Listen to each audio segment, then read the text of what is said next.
Hello and welcome to Four Wives on the Mic presents Wives' Tales, the review. So we are all in quarantine. We are all staying home, staying safe. So we are doing this review via some FaceTiming-esque app, which I shall not mention because they ain't give me no coins. So we do have the lovely host from the podcast, Love Laid Bare. Hi everyone, my name's Dion. I'm the podcast host of Love Laid Bare, and I'm also a mother of one. Yes, we've worked together before, haven't we? Have we put something out together? I think we have. No, I feel like we have. I feel like we have too, but I can't quite remember what it was. Maybe we just speak a lot. Yeah, neither can I. Well, anywho, we are in the circle of podcasters. Then I've also got my good friend Funsho. Hi everyone, Funsho here, IT consultant, mom of two, and yes, I think that's about it. I will be tagging her pages. All right, so please follow, please like. If you like it, like it. If you love it, follow. And if you like and love it, share it. So today we're going to be talking about the 4th, 5th, and 6th episodes of Wives' Tales. And they were Soul Food, House Party, and Baby Boy.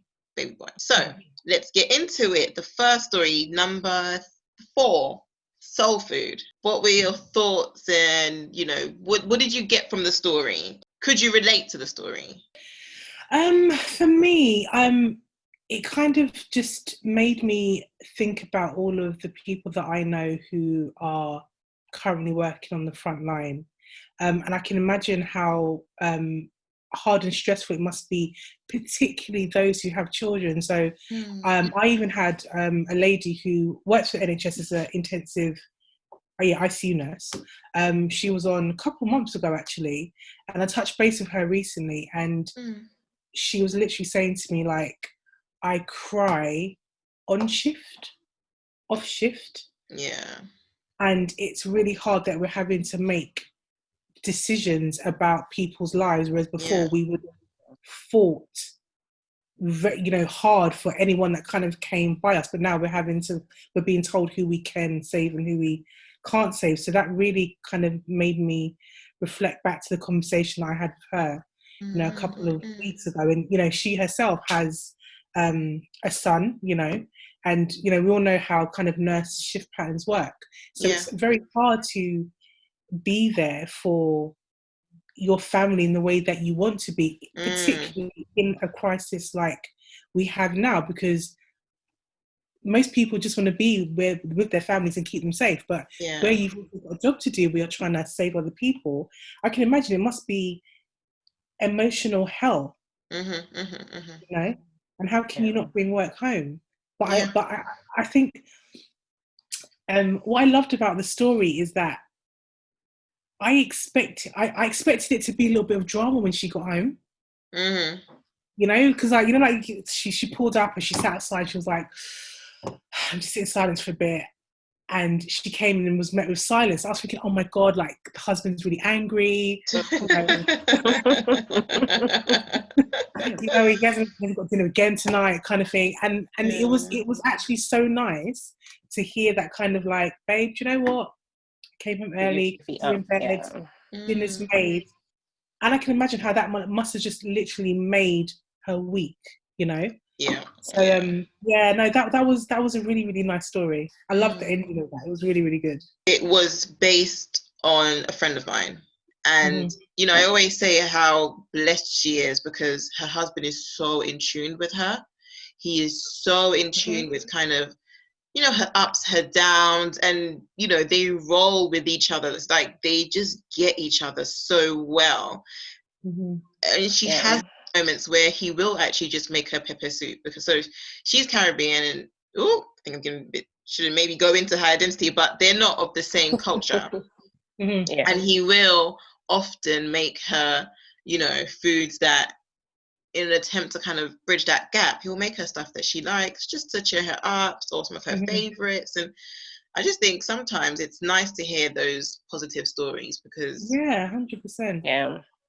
Easy to hear a lot of the other side, Yeah, well, I cannot relate entirely because I don't really know. I don't know if it's a blessing, but I'm someone that I get really emotional when I start to hear things that people go through, especially people that work frontline.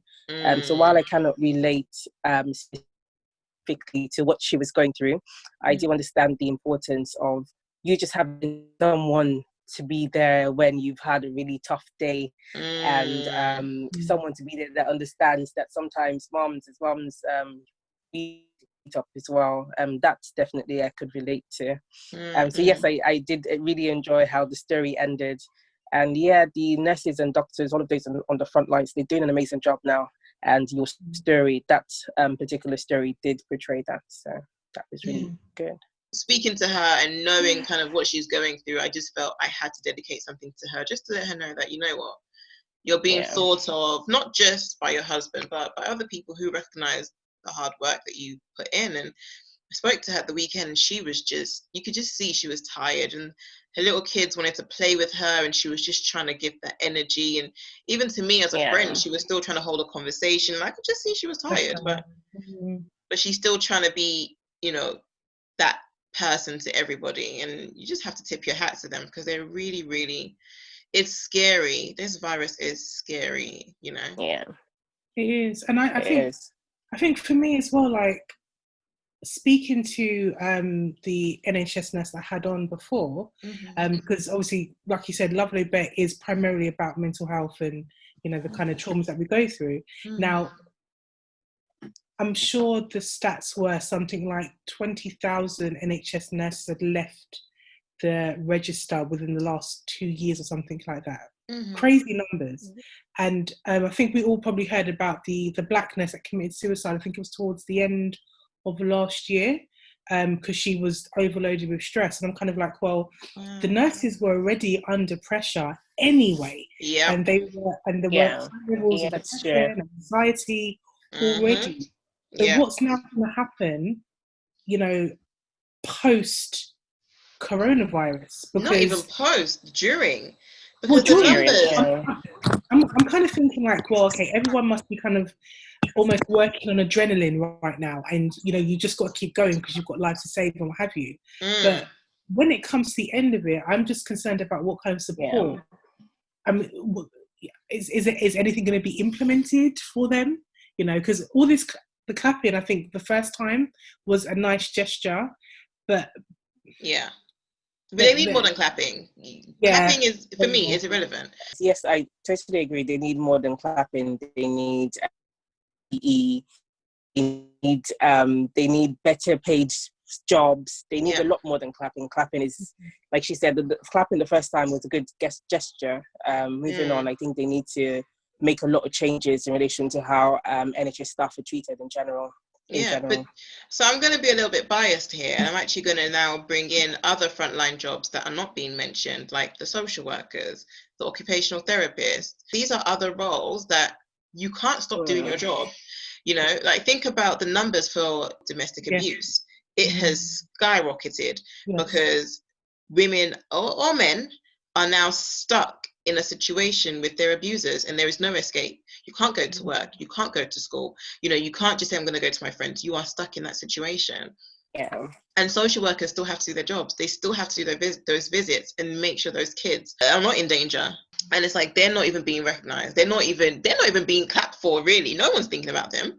No one's thinking about the danger that they put themselves into. And I just feel like a lot of these, you know, civil service roles that are so important, there's just nothing for them. They don't get the respect in terms of their profession. They don't get the pay. They don't get the security, and it's just sad.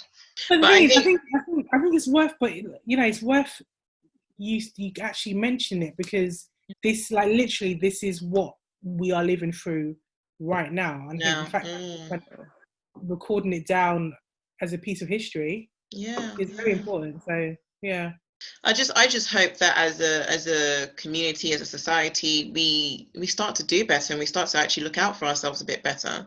I was looking, there was a post I saw, and it was like, oh, a nurse gets 20 grand. But someone like, I don't know, who won Love Island? who cares? She will get like 50 to 1 million. Do you see what I mean? Like in the next year, it's like we need to actually start weighing these things up properly, because these are people that are looking after your mums, your dads, your kids, your aunt. These are people that look after us in whichever capacity. And I do think it's important that we do more than just clap for them. But anyhow, story number 2 or number 5. So on to, what was it? House party? House party. House party. Yes. Woo, turn up with the spider. So if you haven't watched or listened to any of the episodes, you have to go and watch it. I'm not going to give you a breakdown. You're going to miss all the juicy gossip that we're giving you here. So you have to go back and watch it and come back and join us. But in terms of House Party, what did you guys think of the story? I for one thought it was funny, because when I started to listen to it, I wasn't expecting it to turn out how it did. So when I saw the title of that particular episode, I was like, oh, House Party. It probably has something to do with the house party or with people just making the most of the lockdown or an actual house party. Mm-hmm. But yeah, just listening to it, yes, I thought it was very funny. And for me, for one, I hate little creepy crawlies. I would have probably swatted it or killed it the first time I saw it. But yeah, it was nice. It was different to the previous 4 episodes I saw and listened to. So yeah, I enjoyed it. It did crack me up. So that was good. Do you know what? It made me kind of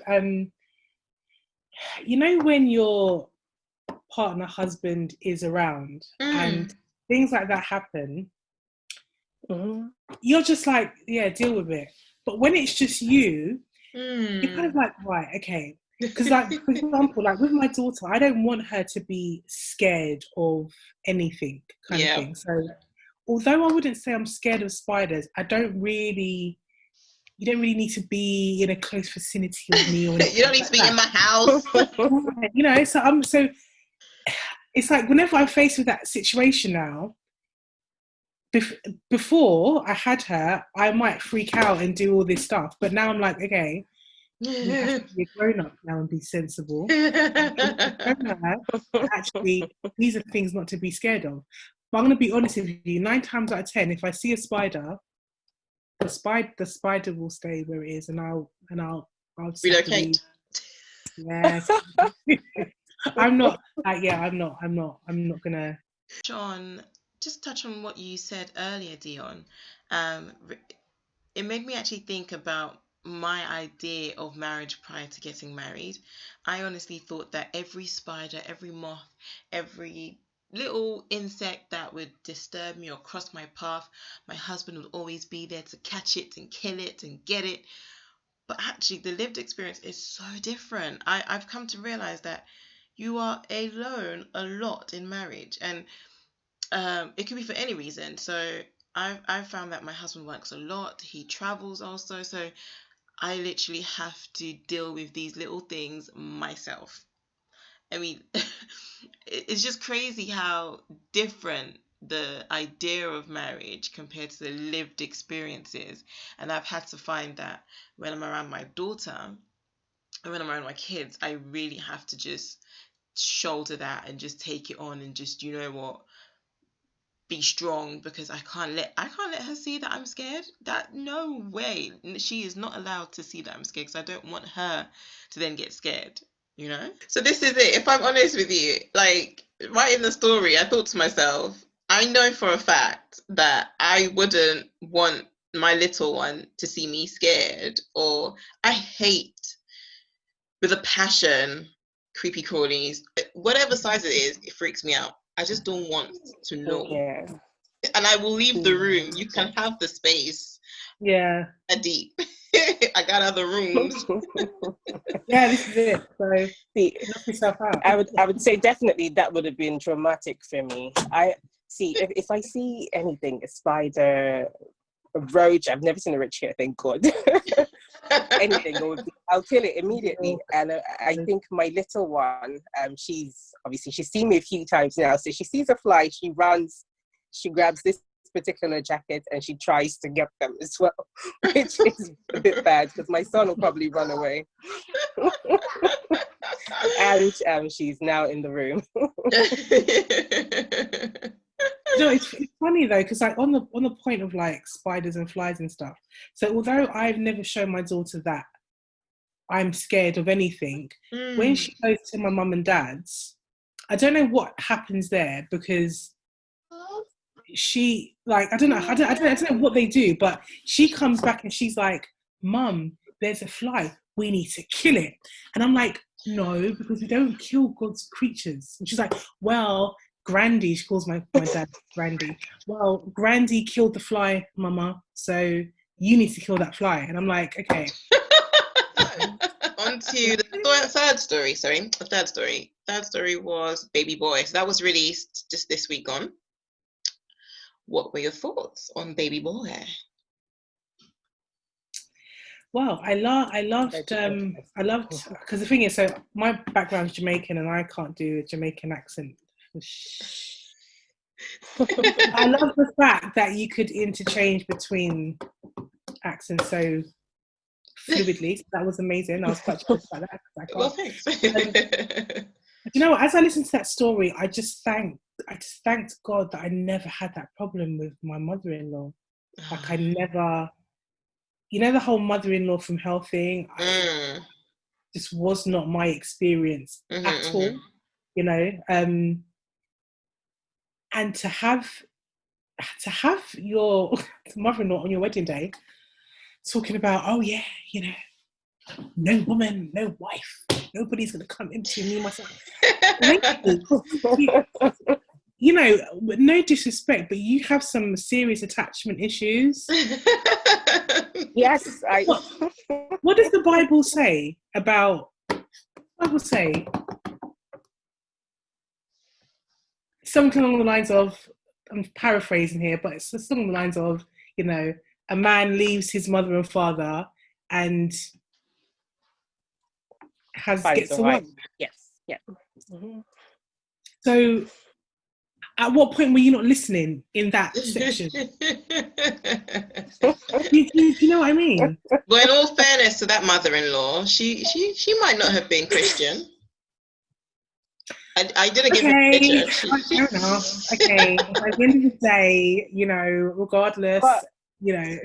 But regardless, though, regardless, like it's your son's wedding. Like, what's really, like? Are you marrying him? To marry him? I don't understand. Like he's getting married, so leave him at least, I don't know, to live his life. I don't see the need for the comments. Oh, he's my son. He'll always be my son. No wife's gonna come between us. Like you're not going to marry your son, so there's no need to say that. Yeah, no, it's cannot true. Marry him. Okay, all right. So I'm gonna have to do this with him. This is real life. Here's what it is. Yeah, that's fine. So we're talking about Baby Boy. Funsho, what's your opinion on Baby Boy? Luckily for me, my mother-in-law is not. She's a generally nice person. Although when we did have our wedding, she had a speech, a very, very vibrant speech, nothing like the speech in Baby Boy, but I think her speech. I honestly don't really. Nika probably remembers that speech better than me. Her speech got everyone laughing, but no, If that was me, I'm really sorry. We would have been having words later with my mother-in-law. There was no need for that. No need at all. But I don't know. I guess again, if it was me, it would be something that I would have mentioned to my husband later. I don't want to feel as if I'm in a marriage where there's three of us as opposed to just two people. Yeah. So I'll have said something to him and said to him, man, your mom, you need to have a word with her, very stern word with her, like that's not going to fly. I'm sorry, I'm Nigerian, but I'm very un-Nigerian. I mean, because at the end of the day, just let everything fly. It's yeah, I mean, there's respect and then there's respect. Like at the end of the day, I'm not going to give you respect just because, you know, you've got 10 years on me. Like it doesn't work that way. You know, you as well need to have some respect and boundaries for, if not even me, at least your son and our marriage and the family that we're going to be starting. And that way, you know, you're going to get that back. But if you have none of that for any of it, no respect for me, no respect for my husband, no respect for our marriage, no respect for our family that we're building, no, we have to have words like that. You can't treat someone like that. Do you know what I mean? Because at the end of the day, when you're getting married to someone's son, whatever, you're also dedicating your life to, like, I was thinking about this the other day because I want a really expensive bag. And I was like, I deserve this expensive bag, you know. I have dedicated my life to ensuring your legacy. Because these kids aren't going to grow up with my name. They're growing up with your name. I don't know how people do this. Actually, question for me before we... Do either of you think you would be a crazy mother-in-law? I think I'm going to be the coolest mother-in-law ever, but maybe that's just me being silly or hyping myself. But no, I don't.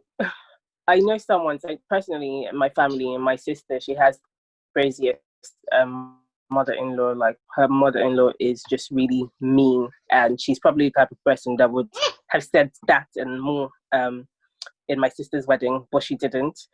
She's not very vocal, but when it's just her and my sister, or her and my sister and her husband, then she is very vocal and she's very mean, and she just says very demeaning stuff to her. So just see my sister go through that. I don't think I can put on. And why would you want to put as well? My mother-in-law didn't treat me right. My husband used to beat me, blah, blah, blah. I'm like, that's no excuse. If anything, it should make you kinder to those around you or those you come in contact with. But yes, I think I'll be a really cool mother-in-law. I'll be my son's wife or spouses or girlfriends. I don't know. I'll be their biggest supporter as long as I feel obviously they're the right person. And how do you even know the right person, right? Now I'm just going round and round in circles. All we can do is pray that they when they do get married, they pick the right person for them and that supports them. Yes, I will be a cool mother-in-law. If I'm honest, I worry that I'm going to be a crazy mother-in-law because I can see it. Yeah, and the thing is, it's not even about the person. The person's got nothing to do with it. The person could be Princess Jasmine with all the accolades and all the, you know, fighting spirit to want to be a great wife, to want to be a great woman, to be ambitious. She could be, you know, a businesswoman. She could have her own coins. She could be from South. She could be whatever she wants to be. But I don't know if anyone's ever going to be good enough for my child. But then, if you say that now, is not even at an age where he's going to be thinking about marriage now, not for the next at least 20 years. Don't you think you're already setting yourself up to have that mindset moving forward? Probably. Yes. So my question then will be, why do it? Okay, so this is my thing. It's not so. I think sometimes I get overwhelmed with both of them, actually. Probably even more so. Like I think yes, I will do it with him, but probably more so with my daughter, just because I know how easy it is for women to be mistreated in a marriage as opposed to the other way around. But I just think I get so overwhelmed with how much I love them both. I love them so much, and like I catch myself staring at them. Like I just look at her and she's just filled with so much joy, and she's just got this beautiful smile, and she's just got this thirst for life. And I look at him and there's just look at this face. I just want to kiss him and just hug him all day, you know. And then to think I've put all this sacrifice and all of this life into these children, but then to end up with somebody who, I believe is not even worth looking in their direction. I'm sorry, I will make my opinion known, you know, because I'm gonna make sure my kids are well traveled. I'm gonna make sure my kids are well educated. I'm gonna make sure my kids, you know, have everything that maybe I never did. I wouldn't want them to now settle down with somebody who isn't able to match that. But I think this is where the whole crazy mother-in-law thing comes in, though, because it's like, you know, you can raise your children to the best of your ability, give them all of the experiences and give them the best education. You can do all those things, but sometimes, am I allowed to swear? Yeah. But sometimes people within themselves just ain't in terms of their personality, and it doesn't matter. So the thing is like, for me, I'm always of the kind of opinion of, as much as, you know, I naturally, you do hold your own children on a pedestal, I also have to be mindful that, you know, it's not necessarily a case of someone else not being good enough for my daughter. Actually, will she be a nice enough person? Do you understand what I'm saying? So it's not always about one person, you know. Yeah. Because it could be your child that actually is the one that needs falling short. Yeah, true. It's true. It's very, very true. And I guess, if I'm honest, obviously I say that, you know, I might end up being the crazy, but Funsho, you know, I am very, very, I'm a disciplinarian. I'm a very, very, like, I'm very strict on my child. I'm very, very, I expect a lot from her, and I expect her to do a lot, if I'm honest, sometimes a bit too much. There is no way I'm going to then say, you want to get married, you want to bring somebody else into your home, or you want to then go into somebody else's home, whichever way it turns out, and then not expect that same high level from that person. The same way I look at my child and I expect a lot from my child, I will expect a lot from her. And I will expect that together they are able to complement and grow, as opposed to one person or the other is tearing the other down. I will accept it, and I will make sure that my opinion is heard, because that's my baby, and them gonna be my grandbabies. So no, yes, I will potentially be a very crazy mother-in-law, but myself, I'm with reason.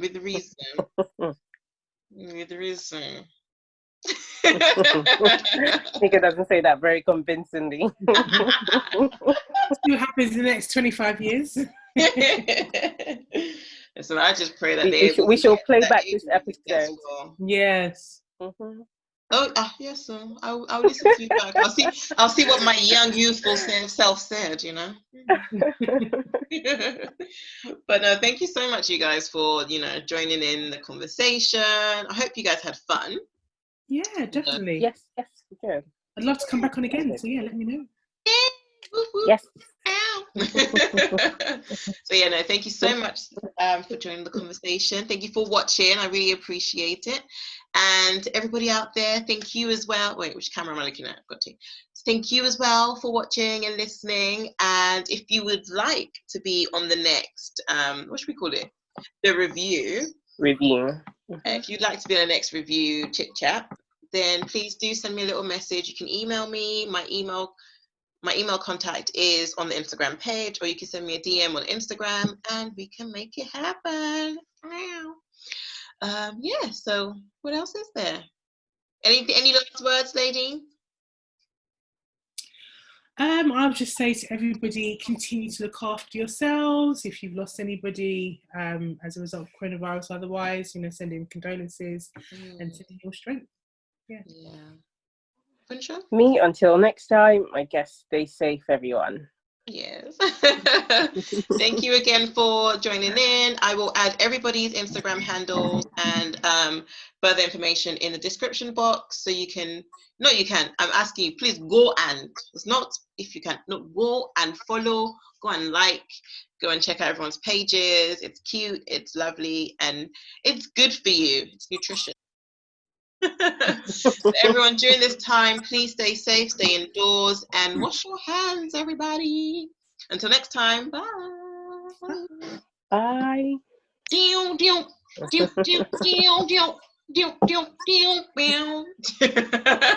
that meant to be your theme? Is that the theme song? It's not. That's the Saturday kitchen.